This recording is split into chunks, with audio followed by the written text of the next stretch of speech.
अधूरी कहानी पर खामोश होठों का पहरा है।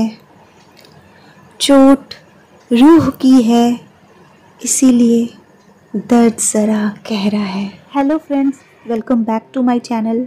आज आप लोग देखेंगे माय लाइफ स्टोरी व्लॉग का पार्ट 3। पार्ट 1 और पार्ट 2 अब तक आप लोगों ने ज़रूर देख लिया होगा, उम्मीद है। और अगर नहीं देखे हैं तो ज़रूर देख लीजिएगा, तभी आपको सारी चीज़ें सही से समझ में आएंगी। और न्यू व्यूवर्स जो आज पहली बार मेरे चैनल पे आए हैं और सीधा यही वीडियो देख रहे हैं, तो उनसे भी रिक्वेस्ट है ये ब्लॉग देखने के बाद पार्ट 1 और पार्ट 2 माय लाइफ स्टोरी का ज़रूर देखिएगा, जिसकी लिंक आपको डिस्क्रिप्शन में भी मिल जाएगी।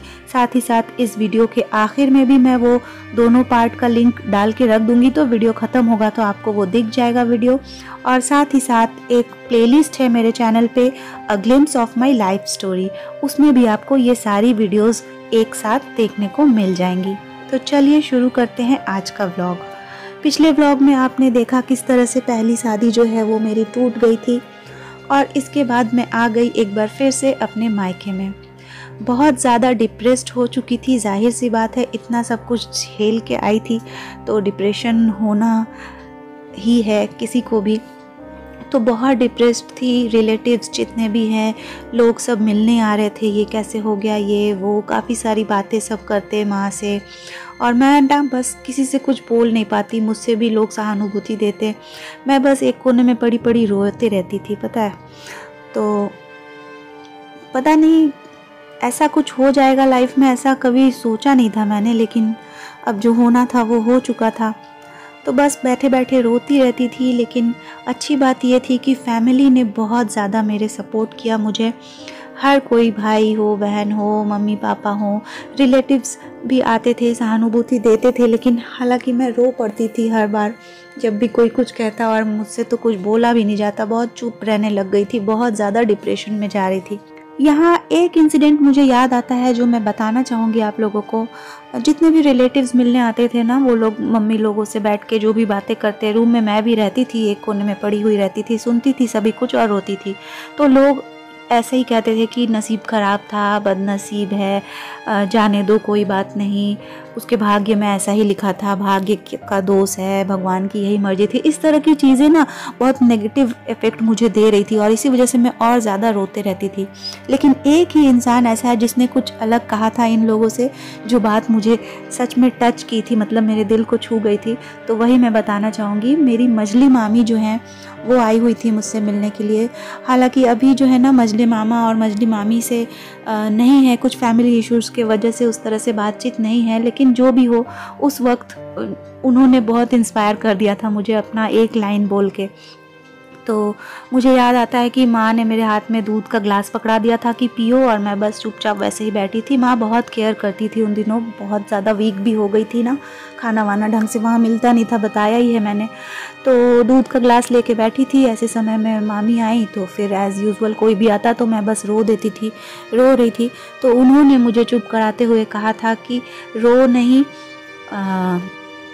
तुम्हारे जैसी लड़की को अगर वो लोग अपने घर पे नहीं रख पाए तो तुम्हारी बदनसीबी नहीं है, ये उन लोगों की बदनसीबी है कि तुम्हारे जैसी लड़की को वो लोग रख नहीं पाए। और सच्ची मैं बहुत ज़्यादा रो दी थी, लेकिन ये बात मुझे बहुत टच कर गई थी कि चलो किसी ने ऐसा कुछ कहा कि, मतलब हर कोई तो कह रहा था मेरा नसीब ख़राब है, मैं बदनसीब हूँ, लेकिन किसी ने कहा कि मैं बदनसीब नहीं हूँ, बदनसीब तो वो लोग हैं जो मुझे रख नहीं पाए अपने घर पे इतना कुछ करने के बाद भी।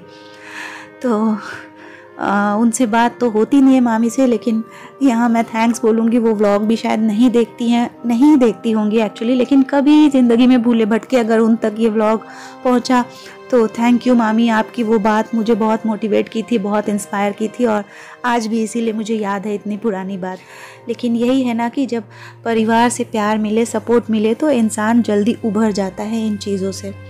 तो खैर मैं भी जल्दी ही रिकवर करने लग गई, कुछ टाइम तो लगा।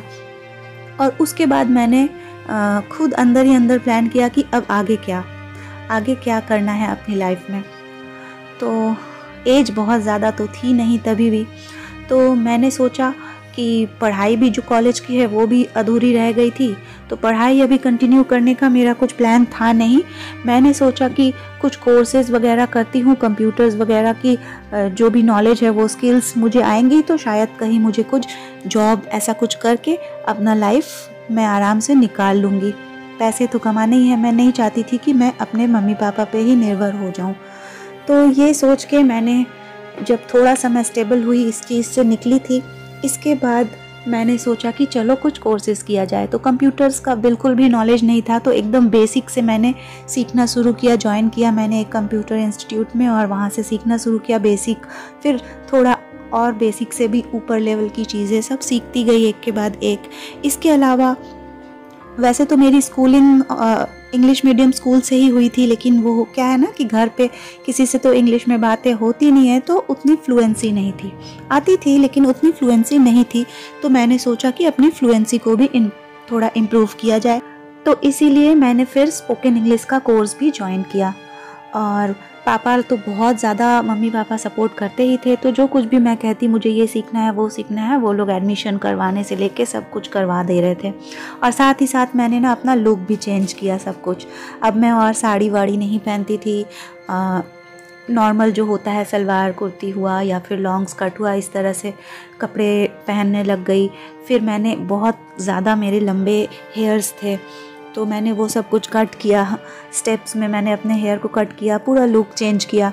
धीरे धीरे मैं इन चीज़ों से निकलने भी लगी। और फिर जब वो सारी कोर्सेज़ करने के लिए जाती ना, तो फिर वहाँ बहुत सारे लोगों से, बहुत सारी लड़कियों से, महिला परिषद नाम का एक है, वहाँ पे मैंने स्पोकन इंग्लिश का कोर्स किया, तो वहाँ सारी लड़कियाँ ही आती थीं, तो बहुत सारी लड़कियों से फ्रेंडशिप हुई। फिर काफ़ी कुछ अच्छा फील होने लगा अंदर से। वो चीज़ें जो दर्द देती थी वो धीरे धीरे धीरे धीरे वो सारी चीज़ें कम होती गई और मैं ये सब कुछ सीखती गई। लेकिन ये सब मैं सीख रही थी बस इसी पर्पज़ से कि मैं फिर आगे जाके कुछ जॉब वगैरह करूँगी और यहीं मम्मी पापा के साथ रहूँगी और फिर उन लोगों की सेवा करूँगी साथ में। इसी तरह से मेरा लाइफ जो है कट जाएगा, ये मेरा प्लान था। लेकिन खुद सोचने से क्या होता है, नसीब में शायद भगवान को कुछ और ही मंजूर था, तो मेरा सोचा हुआ प्लान हो नहीं पाया पूरा। हुआ ये कि फिर मम्मी पापा को लगा कि बेटी की एज कम है, और फिर रिलेटिव्स भी वो होते हैं ना, लोग इधर उधर से सब बोलते ही हैं कि एज कम है लड़की का, तो फिर से शादी करवा देनी चाहिए एंड ऑल। तो फिर भी मैंने मम्मी से कहा था कि नहीं, मुझे और शादी करना नहीं है, मैं ऐसे ही रहूँगी, मैं कुछ काम वाम करूँगी और आप लोगों की सेवा करूँगी, आप लोगों के पास ही रहूँगी। मैंने बता भी दिया था अपना डिसीजन, लेकिन फिर क्या करेंगे, मम्मी पापा भी एक्चुअली दूसरों के फोर्स करने की वजह से वो लोग मुझे बोलते कि नहीं नहीं शादी कर लो, फिर हम लोग कब तक हैं, एंड ये जो भी होता है एक्चुअली कि हम लोग कब तक देखेंगे, फिर भाई की शादी होगी, भाभी आएगी, फिर आगे चल के पता नहीं, फिर जो भी होता है फैमिलीज़ में, यही ये सारी चीज़ें बता के तो फिर मुझे किसी तरह कन्विंस किया। तो फिर जब मैंने देखा कि नहीं ये ज़रूरी है, क्योंकि मतलब मम्मी पापा को भी प्रेशर आ रहा है चारों तरफ से कि ऐसे नहीं, शादी तो करवानी ही है, तो मैंने कहा कि चलो अब जब सब बड़े लोग बोल रहे हैं तो फिर उनकी बात तो माननी ही है। तो मैंने कहा कि ठीक है शादी तो करेंगे, लेकिन आप लोग जो भी लड़का वड़का देखेंगे ना वो कोलकाता में मत देखिएगा, क्योंकि मैं और कोलकाता में फिर रहना नहीं चाहूँगी। क्योंकि मैं इतना ज़्यादा उन लोगों से डरती थी ना, वो लोग जो मार पिटाई करते थे, तो मैं चाहती नहीं थी कि फिर कभी लाइफ में उन लोगों का सामना हो। कोई भी ओकेशन है, कोई भी कुछ है, शादी वगैरह की पार्टीज़ में जाते हैं, कहीं भी वो लोग दिख जाए, मैं ये नहीं चाहती थी। मैं बोली कि अगर आप लोग शादी करवाना ही चाहते हैं मुझे कहीं दूर भेज दीजिए, मैं कोलकाता में नहीं रहना चाहती हूँ। तो फिर पापा ने उसी अकॉर्डिंग रिश्ते ढूंढना शुरू किया। मज़े की बात क्या है पता है, काफ़ी सारे रिश्ते तो अपने आप आने लगे। मतलब दूसरी शादी होनी है एक लड़की की और खुद से रिश्ते आ रहे थे। लेकिन ये सारे किस लिए आ रहे थे मालूम है? सबने, वो जो एक मीटिंग हुई थी तो काफ़ी सारे जो हमारे समाज के लोग भी गए हुए थे ना, तो सब ने देखा था कि इतना सारा गोल्ड मेरे पापा ने दिया था और मैं उतने सारे गोल्ड की ओनर हूँ, तो जो भी मुझसे शादी करेगा वो गोल्ड उसको मिल जाएगा। तो इसी लालच में सारे आ रहे थे रिश्ते। खैर पापा ने फिर काफ़ी देख वेख के खुद से एक रिश्ता, क्योंकि मैंने कहा था मुंबई वगैरह से पता नहीं कहाँ कहाँ से भी रिश्ते आ रहे थे, तो फिर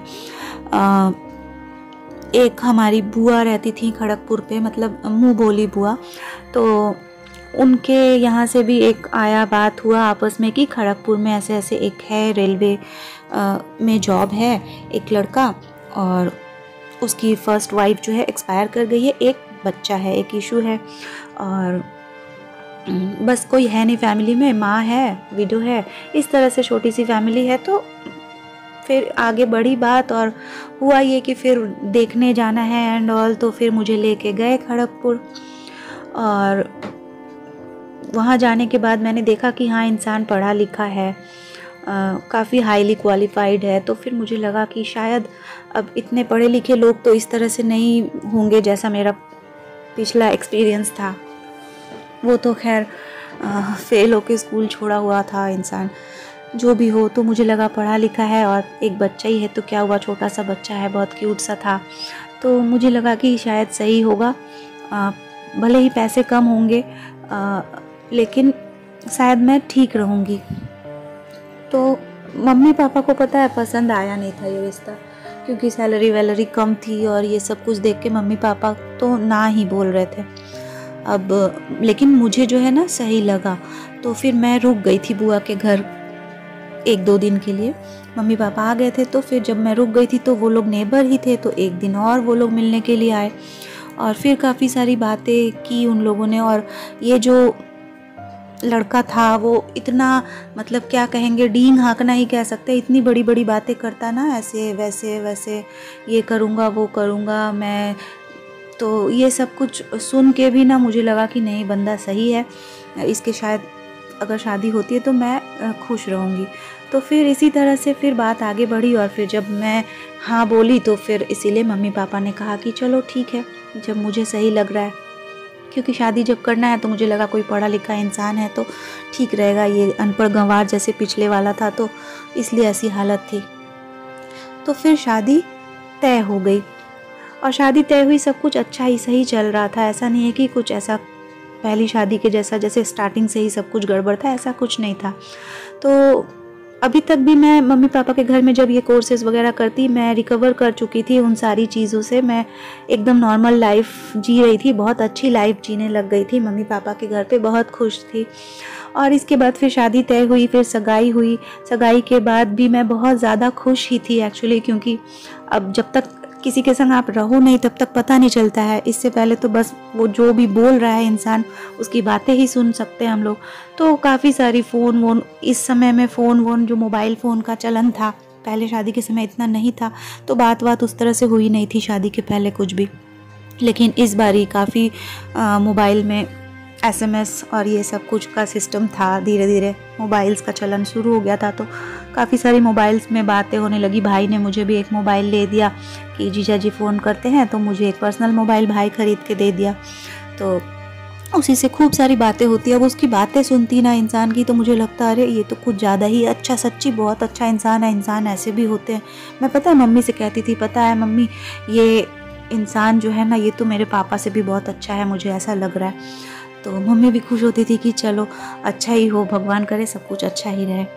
तो इस तरह से मतलब वो बातें ही कुछ इतनी अच्छी करता कि मुझे लगता कि नहीं, बंदा बहुत सही है। लेकिन असली बात तो पता चली जब शादी करके मैं गई। एनीवेज, अच्छा टाइम स्पेंड हुआ काफ़ी।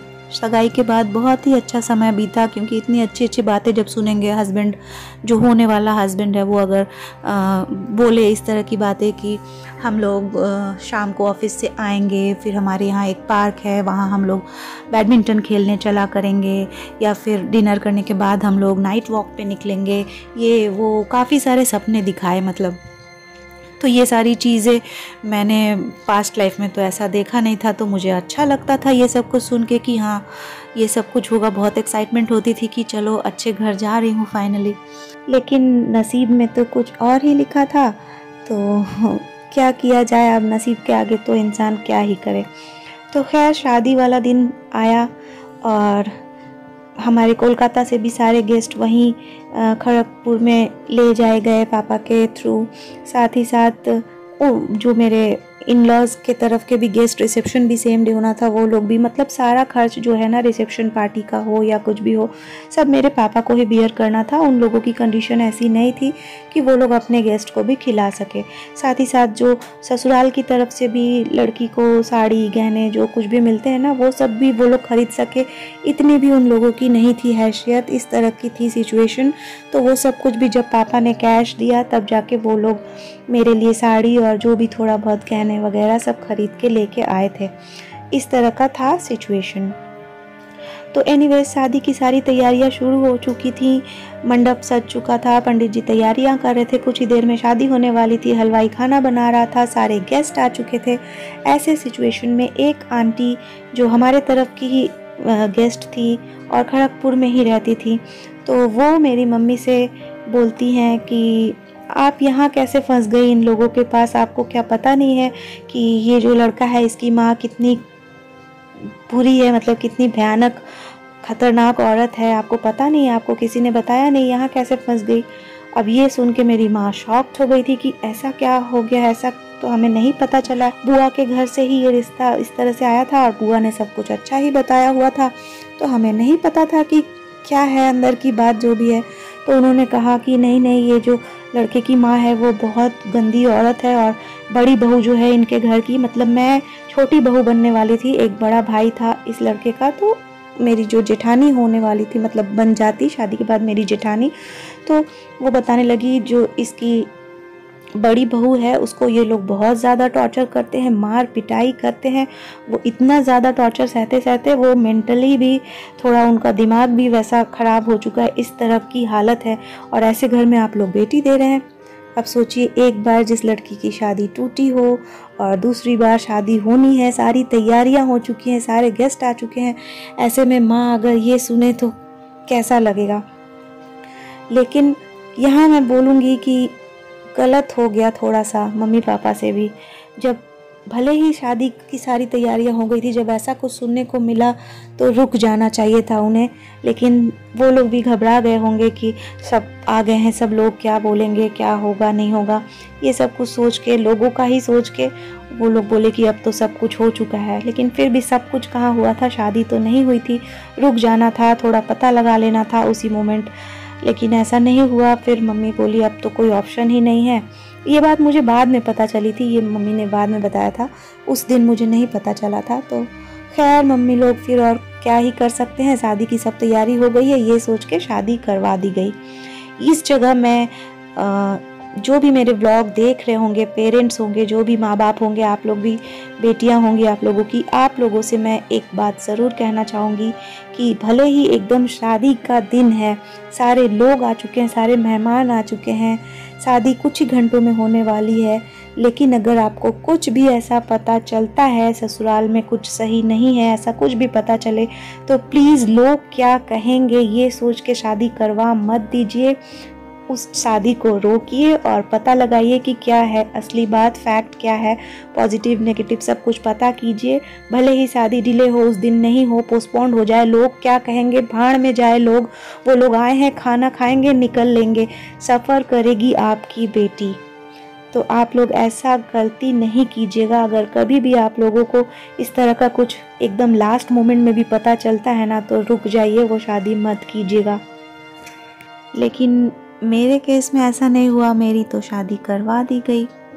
एनीवेज शादी हो गया, ससुराल गई, और इसके बाद का जो व्लॉग है ना, ये मैं कल आपसे शेयर करूँगी फ्रेंड्स की शादी के बाद, ससुराल जाने के बाद क्या कुछ हुआ और कितनी लंबी ये शादी थी, कितने सालों तक थी, ये सब कुछ शेयर करेंगे कल के ब्लॉग में। ये सब कुछ बोलते हुए भी ना मैं डिप्रेशन में जा रही हूँ, मुझे ऐसा फील हो रहा है, इसीलिए इतना गैप हो जा रहा है, ना मैं कुकिंग चैनल पे ठीक से काम कर पा रही हूँ, ना मैं व्लॉगिंग चैनल पे ठीक से व्लॉग्स डाल पा रही हूँ। मैं बहुत ज़्यादा डिप्रेस्ड हो रही हूँ, लाइफ स्टोरी वाला व्लॉग बनाना जो है ना मेरे लिए बहुत मुश्किल हो रहा है। तो चलिए आज का व्लॉग जो है वो यहीं ख़त्म करते हैं। कल का व्लॉग भी मिस मत कीजिएगा, ज़रूर देख लीजिएगा, क्योंकि कल के व्लॉग में ही आपको पता चलेगा ससुराल जाने के बाद क्या कुछ हुआ और क्यों मेरी दूसरी शादी भी टूट गई। तो मिलते हैं कल फिर पार्ट 4 के साथ।